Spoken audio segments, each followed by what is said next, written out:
Assalamualaikum warahmatullahi wabarakatuh. Kami dari kelompok 1 contoh kasus akan membahas contoh atau soal-soal yang berada pada materi kali ini. Baik, sebelum masuk ke materi, izinkanlah saya untuk memperkenalkan teman-teman saya. Yang pertama ada saya sendiri, yaitu Putri Nurdianisi Amelia Umar, dan yang kedua ada Nur Fadila, yang ketiga ada Azhara Talita, dan yang terakhir adalah Yulia Hakalapati. Topik pembahasan atau agenda pada video kali ini yaitu yang pertama akuntansi penanaman dana bank, dan yang kedua ada kas dan bank, yang ketiga adalah kartu kredit yang diberikan serta kartu kredit. Baiklah, simaklah video berikut ini yang akan dijelaskan oleh teman-teman saya atau rekan-rekan saya. Yaitu contoh kasus Bank Mega Jakarta membeli deposito berjangka Bank ABC sebesar 200 juta rupiah, suku bunga 25% setahun, jangka waktu 3 bulan. Selain itu, Bank Mega menempatkan sebagian dananya pada Bank XCC Jakarta untuk Kelmone sebesar 400 juta rupiah dengan suku bunga 30%. Setahun dana dapat ditarik sewaktu-waktu. Bank Mega juga menempatkan uangnya pada Bank RCTI Jakarta dalam bentuk deposito on call sebesar 450 juta rupiah, suku bunga 25% setahun, jangka waktu 2 bulan. Pembayaran kepada lembaga keuangan tersebut dilakukan atas beban rekening Giro Bank Mega Jakarta pada Bank Indonesia. Selanjutnya jurnal saat penanaman. Bank lain deposito berjangka rekening bank 200 juta rupiah, ABC Jakarta Bank Manker Mone rekening bank XCJ 400 juta rupiah.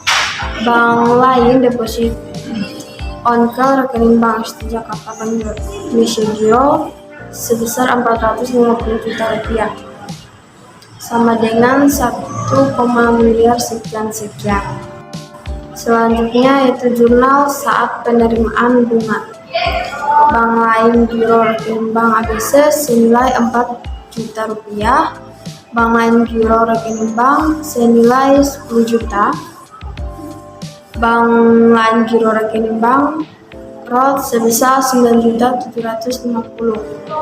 Nah, pendapatan bunga penempatan Kelmone senilai 4 juta. Pendapatan bunga penempatan deposito on call senilai 10 juta. Pendapatan bunga penempatan deposit berjangka 9.750.000. Baik, materi selanjutnya adalah kas dan bank. Contoh soalnya yaitu Agus memiliki saldo rekening bank di buku besar PT Martech pada tanggal 30 November 2018.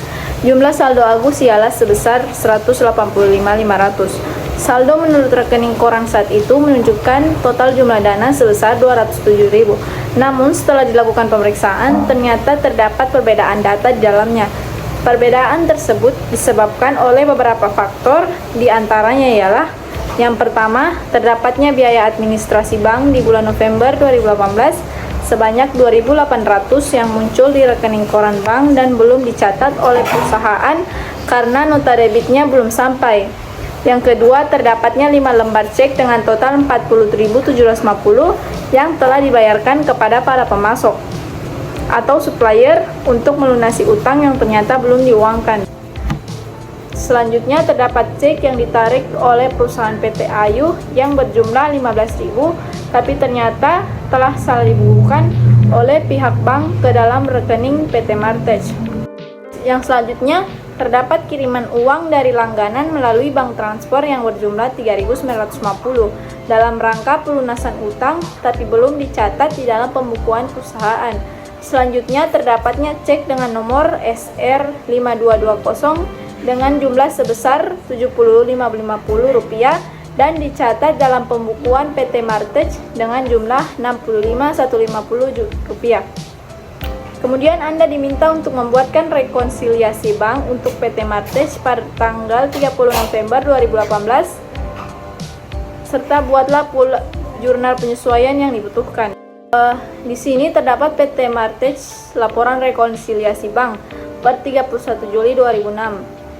Saldo menurut banknya sebesar Rp207 juta, kemudian ditambah dengan koreksi kesalahan bank yaitu sebesar 15 juta rupiah, lalu mendapatkan hasil sebesar 222 juta, lalu dikurangi dengan cek yang masih beredar yaitu sebesar 40.750, lalu dikurangi dengan koreksi kesalahan bank yang tadi, maka mendapatkan hasil sebesar 181.250 rupiah.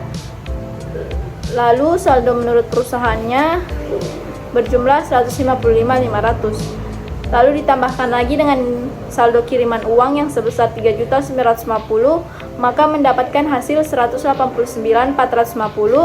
Lalu dikurangi lagi dengan beban administrasi bank yang berjumlah 2.800, lalu dikurangi juga dengan 5.400, maka menghasilkan saldo yang benar sebesar 181.250. Contoh kasus pemberian pagu kredit. Saat persetujuan kredit dicatat, kredit rekening admin rupiah, kredit yang disetujui dengan kasus Bank Bahagia Jakarta telah menyetujui pemberian kredit investasi kepada PT Bersama sebesar 250 juta untuk rencana ekspansi usaha dengan suku bunga sebesar 1.500.000, biaya materai dan biaya lainnya sebesar 50 juta, biaya notariat pada notari Andi sebesar 5 juta dibebankan dan dibayarkan langsung oleh calon nasabah pada Bank Omega Jakarta. Oleh Bank Jakarta, komitmen ini dicatat sebagai kredit rekening administrasi kredit yang telah disetujui sebesar 250 juta, sedangkan untuk perhitungan provinsi kredit dicatat sebagai debit giro debitur dan kredit pendapatan provinsi kredit.